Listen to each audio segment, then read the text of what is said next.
Okay. May adlaw mga binati o minahal kong matalumnon. Welcome to my channel. Welcome to Ikot TV News, ang channel sa kalambuan sa lungsod sa Matalom.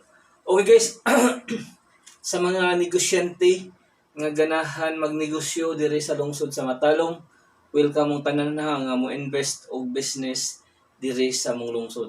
Ang lungsod sa Matalom nanginahanglan og mga investor, nanginahanglan og mga negosyante nga mo put up og negosyo diri sa mong lungsod.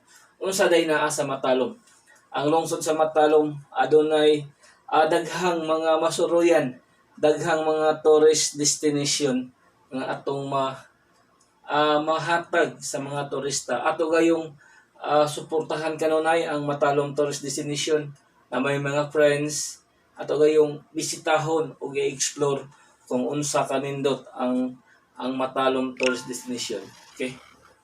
Unsay wa sa Matalom guys? Ang wa sa Matalom mao'y mga mall, mga dagko ng mga supermarket, anang way mga tindahan nga mga dagko nga kumpleto ba. Mayunay realidad.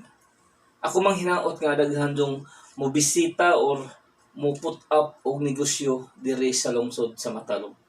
Nya ilabi na sa ato ang turismo, di nato sayangan sa pag-explore. Nya atong Matalom Boardwalk guys, ato gayong ipabilin ang pagsuporta niini. Kay maninda mo ta ko guys, diya tungod lang naman dutay ganang i-priority nga trabaho para sa kayuhan o galambuan sa lungsod sa Matalom. Puna guys, o din tabi sige. Balikon ko sa mga negosyante nga ganahan magnegosyo diri sa lungsod sa Matalom, welcome mong tanan nga mo invest og business diri sa mong lungsod.